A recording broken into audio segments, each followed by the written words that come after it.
अस्तित्व में कोई रहस्य नहीं है, चमत्कार नहीं है। जब तक कोई व्यक्ति, विषय, वस्तु या घटना समझ में नहीं आती, उसमें क्रिया प्रक्रिया नहीं दिखती है, तभी तक वह रहस्य लगती है। अन्यथा सब कुछ साफ साफ है, पारदर्शी है।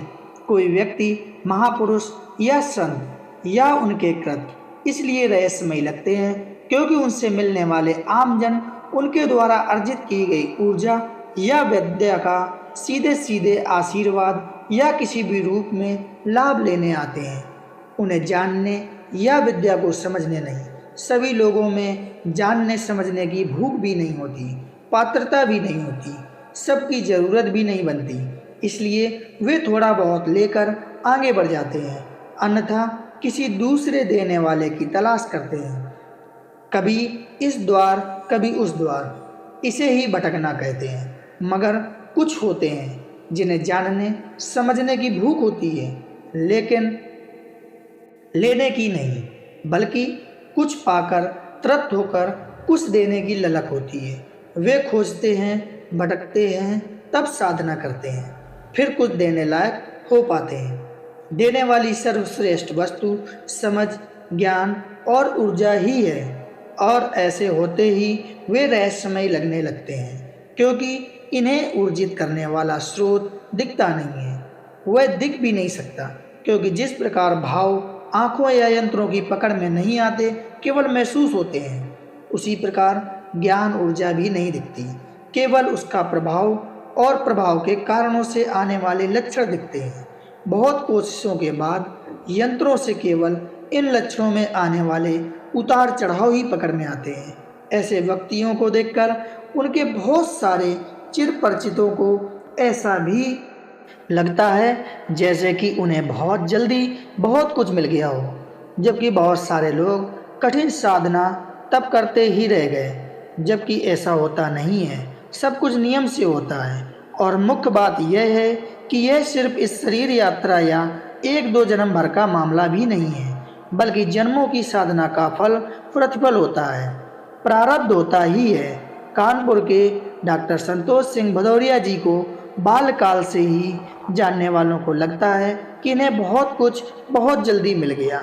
कई बार स्वयं श्री भदौरिया जी को भी लगता है कि उन्हें वह सब एकाएक मिलता गया, जिसके लिए कम प्रयास किए या जितने के बारे में सोचा भी नहीं था, उससे अधिक मिल गया। इसलिए बहुत परिचितों को भी सहज विश्वास नहीं होता कि वे चुटकी बजाकर या छड़ी घुमाकर किसी का कष्ट दूर कर देते हैं। वे उनके लिए अब रहस्यमयी हो गए हैं, क्योंकि जिन श्रीमान संतोष सिंह भदौरिया जी को वे जानते समझते थे, वे सफल राजनीतिक हो सकते थे, वैद्य हो सकते थे या बड़े कारोबारी हो सकते थे, जैसा कि उनका अभ्यास रहा है। बाबा या गुरु डॉक्टर संतोष सिंह भदौरिया जी उनकी कल्पनाओं में नहीं थे।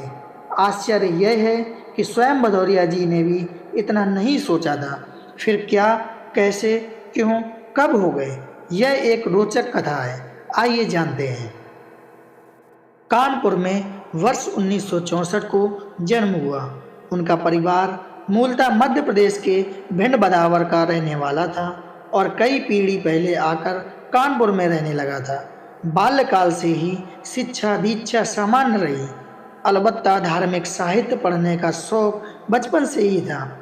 अध्यात्म में रुचि थी, मन सेवा भावी था। 4-5 वर्ष की आयु से ही ध्यान की मुद्रा में बैठना, ध्यान करना अच्छा लगता था। जब 9-10 वर्ष की आयु रही होगी, तब एक पुस्तक घर में ही मिली, सदा सतकथा, साध्वी सेवानियाँ।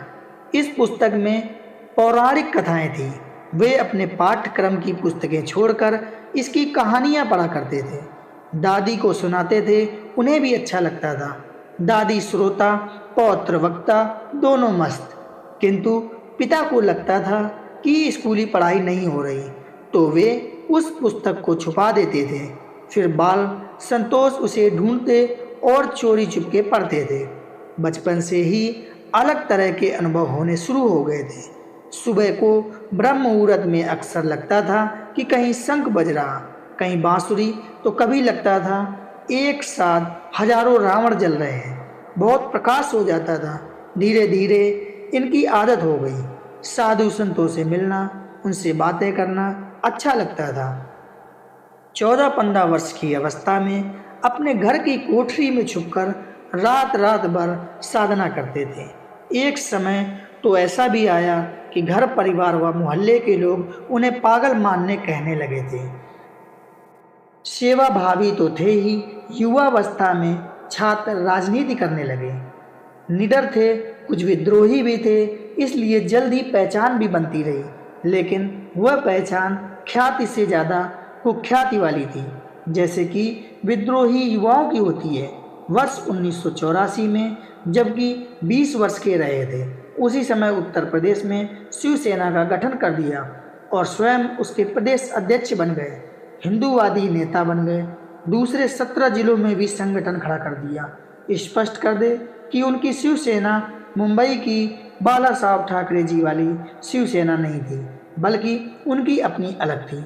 हालांकि बाद में बाला साहब ठाकरे जी तक उनके नाम की चर्चा पहुंची तो उनके स्वयंसेवक लोग वर्ष 1986 में भदौरिया जी से कानपुर में उनके फजलगंज कार्यालय में आकर मिले। फिर इनकी बाला साहब ठाकरे से मुलाकात हुई। कुछ वर्ष उनके साथ भी काम किया। फिर शुरू होती है अपने गुरुदेव की राजनीतिक यात्रा।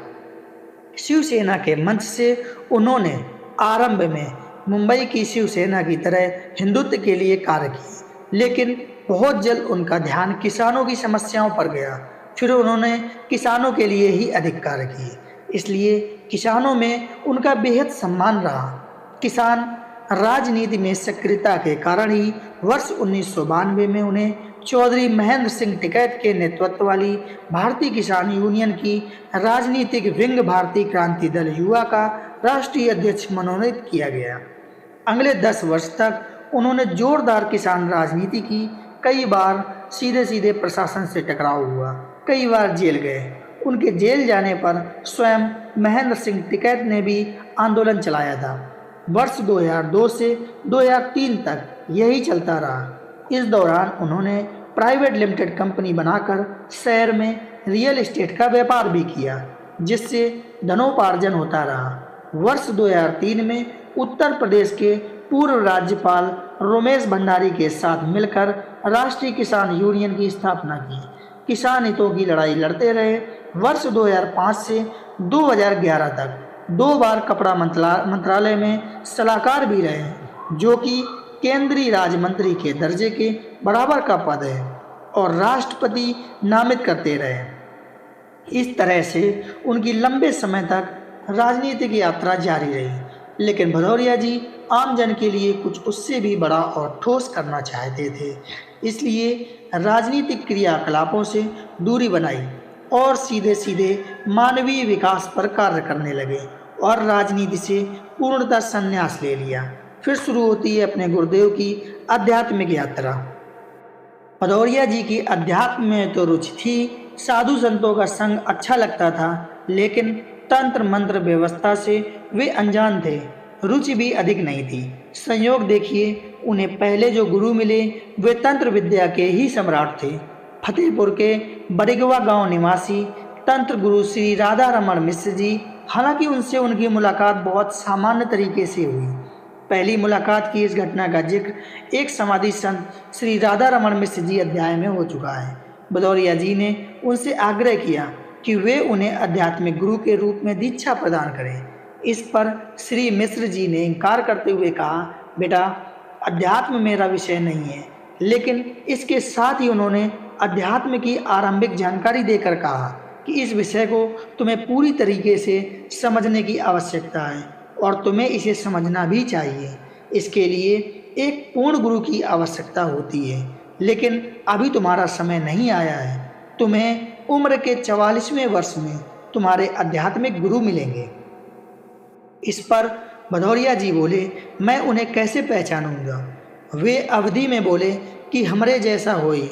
वे स्वयं तुम्हारे आश्रम आएंगे और अपनी लिखी हुई पुस्तकें तुम्हें भेंट करेंगे। भदौरिया जी को उस समय ये बातें बड़ी अजीब सी रहस्यमयी लगती थी, क्योंकि उनका तो कोई आश्रम ही नहीं था। आश्रम होगा ऐसा विचार भी नहीं था।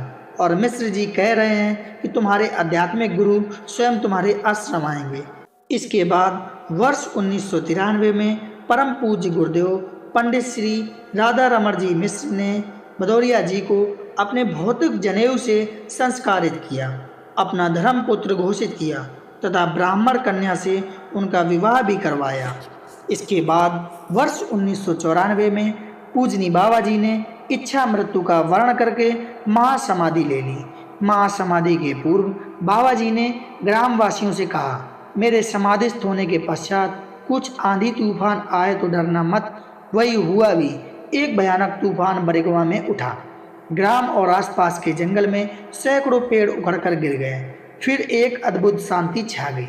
पूजनी बाबा जी हमेशा श्री भदौरिया जी से कहा करते थे कि बच्चा, अब हम कबो दोबारा जन्म न लेवे, यो हमार आखिरी जन्म आए। भदौरिया जी उनकी समाधि पर नियमित रूप से नमन करने जाते रहे। बाकी समय समाज सेवा और रियल एस्टेट के व्यापार में लगे रहे। श्री भदौरिया जी के मुताबिक देहावसन के करीब 3 वर्ष बाद एक रात को श्री मिश्र जी सपने में आए और उन्हें तंत्र की दीक्षा दी। ये दीक्षा कार्यक्रम लगातार 3 रात तक चलता रहा। दीक्षा परांत कुछ अलौकिक अनुभव होने लगे। जो भदौरिया जी सोचते चाहते वैसी घटना घट जाती।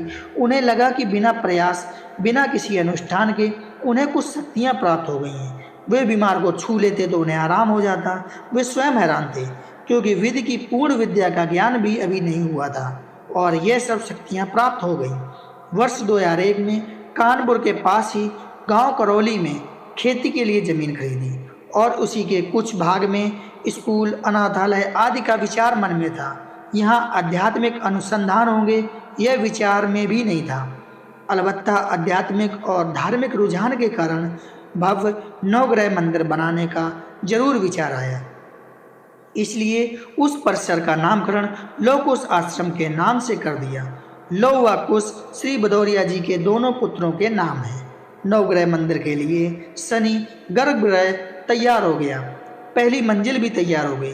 तेजी से कार्य चलता रहा। इसी क्रम में वर्ष 2009 में उनके मित्र कानपुर के स्वरूप नगर निवासी विवेक चतुर्वेदी जी की सलाह पर IIT कानपुर में चल रही मध्यस्थ दर्शन पर आधारित जीवन विद्या की कार्यशाला में हिस्सा लिया। कार्यशाला का प्रबोधन HBTI कानपुर में प्रवक्ता रहे गणेश बागड़िया जी कर रहे थे। भदौरिया जी ने पूरे 7 दिन तक उसमें प्रतिभाग किया, पूरे वांग्मय को समझा। वे जीवन विद्या से काफ़ी प्रभावित हुए। अपनापन सा लगा, जैसे कि अपनी ही बात हो रही है। उसमें स्वाहित और सर्वहित के लिए कुछ अच्छे और सहज रास्ते निकलते दिखे।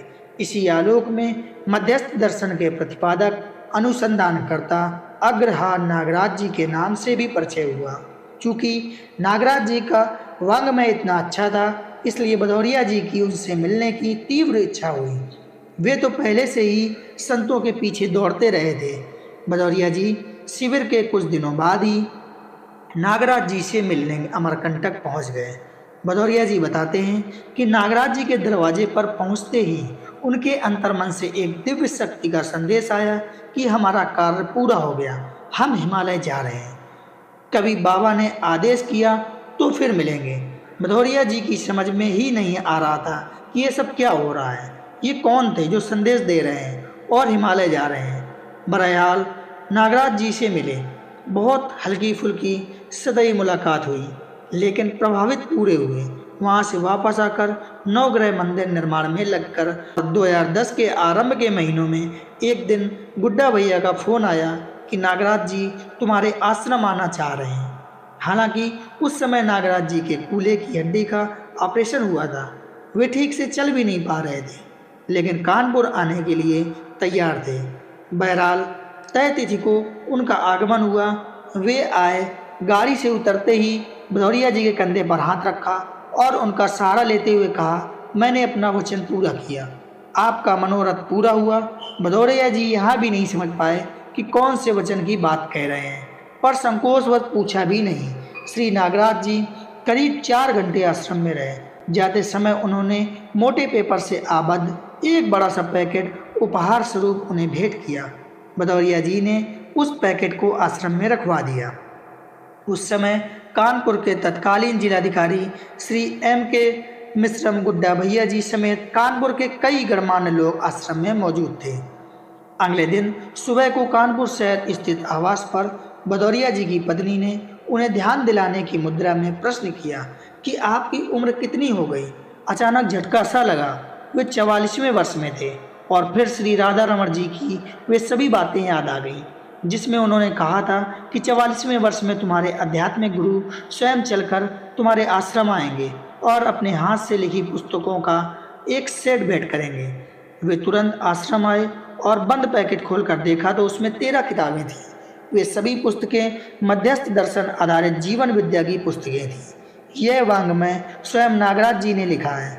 तत्क्षण ही श्री भदौरिया जी को पूजनी बाबा श्री राधा रमण मिश्र जी और उनके कथन का स्मरण हुआ, जिन्होंने कहा था कि तुम्हारे आध्यात्मिक गुरु हमारे जैसे ही होंगे। फिर दोनों की समानताओं का मिलान किया। दोनों ही गुरु करीब 6 फुट लंबे, दोनों ही सांवले सलोने, दोनों ही गृहस्थ, दोनों ने ही प्रारंभिक काल में कुछ एक लोगों को छोड़कर किसी को दीक्षा नहीं दी। दोनों ही स्वयं खेती किसानी कर जीविकोपार्जन करते रहे। दोनों ने ही दान चंदा जीवन भर नहीं लिया। दोनों ही अपनी अपनी विद्याओं के महारथी। दोनों की ही भावना लोक कल्याण। दोनों के वस्त्र सफ़ेद, न कोई पीर, न कोई दरबार, न कोई मठ। यह सब समझकर भदौरिया जी काफ़ी प्रफुल्लित हुए। उन्होंने मन से श्री नागराज जी को अपना आध्यात्मिक गुरु स्वीकार कर लिया। फिर एक दिन भदौरिया जी उनसे मिलने अमरकंटक आश्रम गए।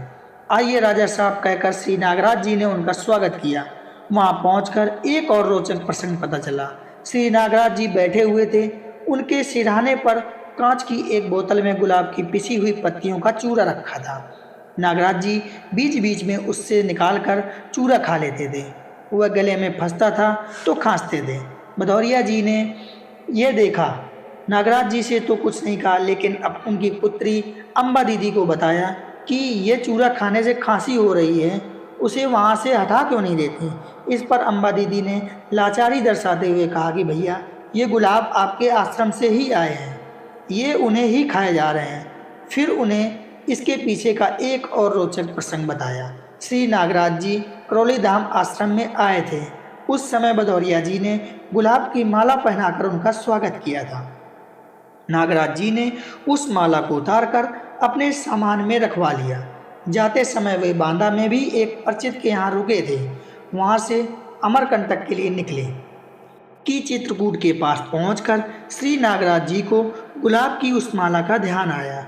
उन्होंने अपने साथ वालों से पूछा वह माला कहाँ है, तो पता चला माला तो बांदा में ही छूट गई। नागराज जी ने तुरंत गाड़ियाँ रुकवाई और बोले कि वापस जाओ, पहले बांदा से वह माला लेकर आओ। यही हुआ। एक गाड़ी वापस गई और बांदा से माला लेकर आई। करीब 2 घंटे नागराज जी चित्रकूट में ही रुके रहे। उस माला को अमरकंटक ले जाकर फूलों को धूप में सुखवाया, फिर पत्तियों का चूर्ण बनवाया और कांच की छोटी बोतल में भरवाकर अपने सिरहाने रखवा लिया। उसी को बीच बीच में खाते रहे। भदौरिया जी को जिज्ञासा हुई। उनसे पूछा कि इसे क्यों खा रहे हैं, लेकिन श्री नागराज जी ने उनके प्रश्न को टाल दिया और अन्य विषय पर चर्चा करने लगे। हालांकि कई वर्ष बाद कर्मफल भोग की व्यवस्था को समझते समय भदौरिया जी को यह जिज्ञासा स्वतः ही शांत हो गई। वे समझ गए कि श्री नागराज जी ने कर्म फलों की पूर्ति के लिए यह सब किया। आगे की चर्चा के दौरान श्री नागराज जी ने पूछा कि नवग्रह मंदिर क्यों बनवा रहे हो। जवाब दिया कि इससे शांति मिलेगी। तो उन्होंने फिर पूछा कि कौन सा मंदिर है जहाँ किसी को शांति मिल गई हो। फिर उन्होंने पूछा कि मंदिर का मतलब बताओ। भदौरिया जी नतमस्तक हो गए। इसके बाद नागराज जी ने कहा कि जहाँ मानव के द्वारा सही जीने की दशा मिले उस स्थान को मंदिर कहते हैं। इसलिए नवग्रह के बजाय मानव मंदिर होना ज़्यादा सार्थक है। भदौरिया जी को बात समझ आई और उनके मुख से निकले शब्दों के अनुसार उस भवन को मानव मंदिर का ही स्वरूप दे दिया। तभी से वहाँ पर मूल्य शिक्षा, स्वास्थ्य, संयम यानी शरीर और मन स्वस्थता के लिए कार्यक्रम संचालित किए जा रहे हैं। इसी आलोक में आश्रम परिसर में प्राकृतिक चिकित्सा संस्थान, आयुर्वेदिक चिकित्सा संस्थान संचालित हुए, जिनमें प्रतिदिन हजारों लोगों की निःशुल्क चिकित्सा की गई। तंत्र व्यवस्था को समझने की यात्रा, शक्तियों का आगमन और करौली धाम का नामकरण कैसे हुआ, इन सब के बारे में चर्चा हमारे आने वाले अगले वीडियो में होगी। तो तब तक वीडियो को लाइक ज़रूर करें, चैनल को सब्सक्राइब जरूर कर दें। तो मिलते हैं अगले वीडियो में। सभी को जय माँ बाबा की। हरि हर।